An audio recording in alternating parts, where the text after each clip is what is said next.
Silicon ಸಿಟಿಯಲ್ಲಿ ಅಪ್ಪನೇ ತನ್ನ ಮಗನನ್ನ ಕೊಲೆ ಮಾಡಿ ನಾಟಕ ಮಾಡಿದಂತಹ ಒಂದು ಪ್ರಕರಣ ಬೆಳಕಿಗೆ ಬಂದಿದೆ. 14 ವರ್ಷದ ಮಗ ತೇಜಸ್ನನ್ನ ತಂದೆ ರವಿ ಎಂಬವರು ಕೊಂದು ಹಾಕಿದ್ರು. ಕುಮಾರಸ್ವಾಮಿ ಲೇಔಟ್ ಠಾಣಾ ವ್ಯಾಪ್ತಿಯಲ್ಲಿ ನಡೆದಂತಹ ಘಟನೆ ಇದು. ಖಾಸಗಿ ಶಾಲೆಯಲ್ಲಿ ಓದುತ್ತಿದ್ದಂತಹ ಮಗ ತೇಜಸ್ 14 ವರ್ಷ ವಯಸ್ಸು.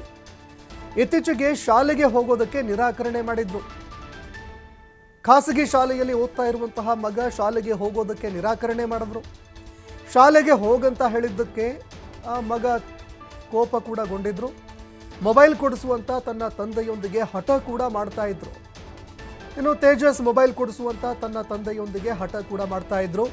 ಈಗಾಗಲೇ ಒಂದು ಮೊಬೈಲ್ ಹೊಡೆದು ಹಾಕಿದೆಯಾ, ಈಗಾಗಲೇ ಒಂದು ಮೊಬೈಲ್ ಕೊಡಿಸಿದ್ದೆ, ಅದನ್ನು ಹೊಡೆದು ಹಾಕಿದೆಯಾ, ಮತ್ತೊಂದು ಮೊಬೈಲ್ ಕೊಡಿಸುವಂತೆ ಕೇಳಿದಾಗ ತಂದೆಗೆ ಕೋಪ ಕೂಡ ಬಂತು. ಕೋಪಗೊಂಡಂತಹ ತಂದೆ ರವಿ ಏನಿದ್ದಾರೆ ಅವರು ತೇಜಸ್ಗೆ ಹಲ್ಲೆ ಮಾಡಿದ್ದಾರೆ. ತನ್ನ ಮಗ ತೇಜಸ್ ಮೇಲೆ ಹಲ್ಲೆ ಮಾಡಿದ್ದಾರೆ. ಇನ್ನು ಮಗ ಕುಸಿದು ಬಿದ್ದಾಗ ತಂದೆ ಇಲ್ಲಿ ನಾಟಕ ಮಾಡಿದ್ದಾನೆ.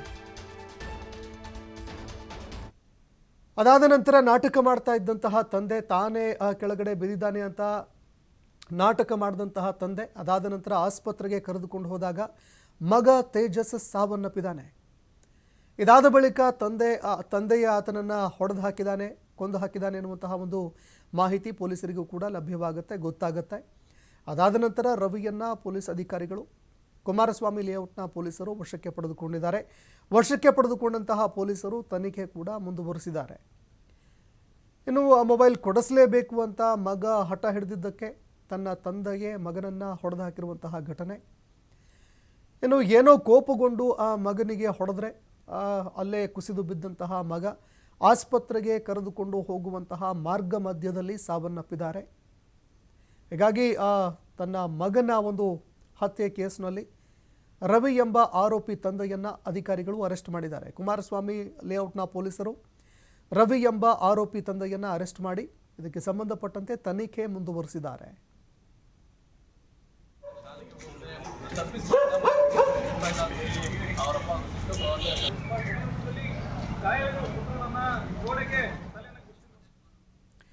ಈ ಬಗ್ಗೆ ಮತ್ತಷ್ಟು ಮಾಹಿತಿ ಕೊಡ್ತಾರೆ ಪ್ರತಿನಿಧಿ ಸಂತೋಷ್ ಪಟೇಲ್. ಫೋನ್ ಸಂಪರ್ಕದಲ್ಲಿ ಜಾಯ್ನ್ ಆಗಿದ್ದಾರೆ.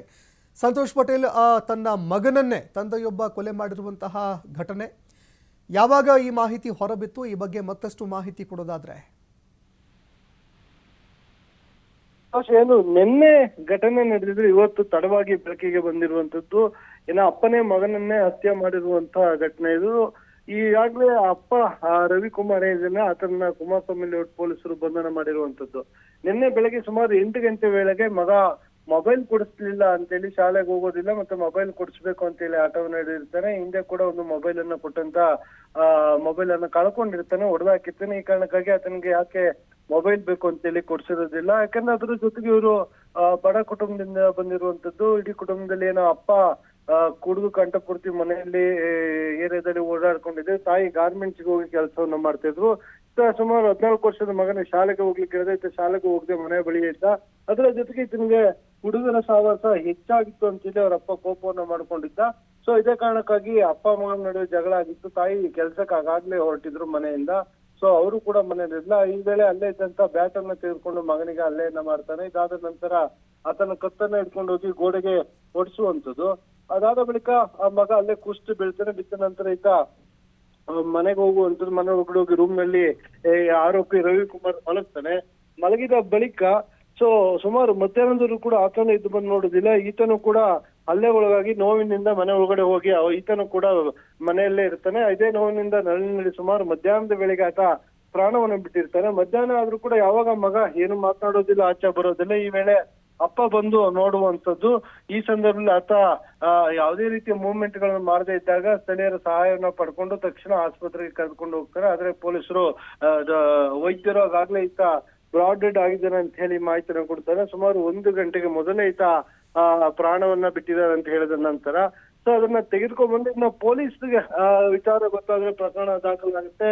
ಅವ್ರನ್ನ ಬಂಧನವನ್ನು ಮಾಡ್ತಾರೆ. ಕೊಲೆ ಅಂತ ಹೇಳುತ್ತೆ ಗೊತ್ತಾಗುತ್ತೆ ಅನ್ನೋ ಕಾರಣಕ್ಕಾಗಿ ಯಾರು ಕೂಡ ವಿಚಾರವನ್ನು ತಿಳಿಸದೆ ಅಂತ್ಯಕ್ರಿಯೆಯನ್ನ ಮಾಡ್ಲಿಕ್ಕೆ ಎಲ್ಲಾ ರೀತಿಯನ್ನ ತಯಾರಿಯನ್ನ ಮಾಡ್ಕೊಂಡಿರ್ತಾರೆ. ಆದ್ರೆ ಪೊಲೀಸರ ಸಮಯ ಪ್ರಜ್ಞೆಯಿಂದ ಅವರ ಬಾತ್ಮೀದಾರರು ನೀಡಿದಂತ ಮಾಹಿತಿಯನ್ನ ಆಧಾರವಾಗಿ ಇಟ್ಕೊಂಡು ಹೋಗಿ ಘಟನಾ ಸ್ಥಳಕ್ಕೆ ಭೇಟಿಯನ್ನು ಕೊಡ್ತಾರೆ. ಮತ್ತೆ ಮೃತದೇಹದ ಪೋಸ್ಟ್ ಮಾರ್ಟಮ್ ಕೂಡ ಆಗಿಲ್ಲ. ಹೀಗಾಗಿ ತಕ್ಷಣ ಎಲ್ಲಾ ಮಾಹಿತಿಯನ್ನು ಕಲೆ ಹಾಕಿದಾಗ ಈ ರೀತಿಯಾಗಿ ಅಪ್ಪನೇ ಮಗನನ್ನ ಹೊಡೆದು ಹತ್ಯೆಯನ್ನ ಮಾಡಿರುವಂತದ್ದು ಬೆಳಕಿಗೆ ಬಂದಿರುವಂತದ್ದು. ಸದ್ಯ ಆರೋಪಿಯಾಗಿರುವಂತಹ ರವಿಕುಮಾರ್ನ ಬಂಧನ ಮಾಡಿದ್ದಾರೆ. ಇನ್ನು ಮೃತ ತೇಜಸ್ನ ಅವರ ಕುಟುಂಬಸ್ಥರಿಗೆ ಮರಣೋತ್ತರ ಪರೀಕ್ಷೆಗಾಗಿ ನಿನ್ನೆನೆ ಸರ್ಕಾರಿ ಆಸ್ಪತ್ರೆಗೆ ಒಂದು ಸ್ಥಳಾಂತರ ಮಾಡಲಾಗಿತ್ತು. ಇವತ್ತು ಮರಣೋತ್ತರ ಪರೀಕ್ಷೆನೂ ಕೂಡ ಆಗ್ತಾ ಇರುವಂತದ್ದು.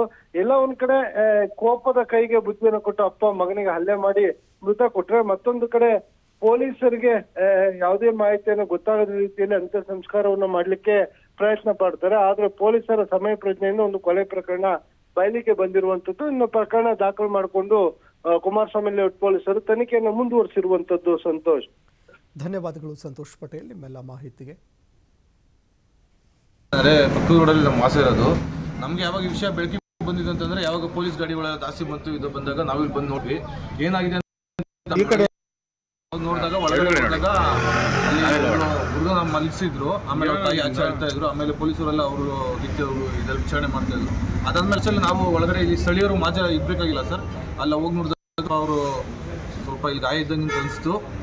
ಅದಕ್ಕೆ ಅವರು ಅವ್ರ ರೀತಿಯಲ್ಲಿ ಅವರು ವಿಚಾರಣೆ ಮಾಡ್ತಾ ಇದ್ರು. ಸರ್ ನೋಡಿದ್ರೆ ಅದು ಸ್ವಲ್ಪ ಎಕ್ಕಟ್ಟಂಗಿತ್ತು, ಎಕ್ಕಟ್ಟಾಗಿರೋ ಥರ ಇತ್ತು. ಮತ್ತೆ ಅವ್ರ ಫ್ರೆಂಡ್ಸು ಅಷ್ಟೇ ಇಲ್ಲಿ ಯಾರು ಫ್ರೆಂಡ್ಸ್ ಇದಲ್ಲ ಸರ್, ಮಧ್ಯಾಹ್ನ ಬಂದು ತಿರೋಗಿದ್ದಾರೆ ಇವರು ಆಚೆಗೆ ಹೋಗಿಲ್ಲ. ಅವರು ಸಹ ಏನೋ ಈ ತಂದೆ ಇರೋ ಥರ ಹೇಳ್ತಾ ಇದ್ರು. ಅದು ಅವರು ವಿಚಾರಣೆಯಲ್ಲಿ ಬರುತ್ತೆ ಸರ್, ನಾವು ಏನು ಹೇಳೋಕ್ಕಾಗಲ್ವಲ್ಲ.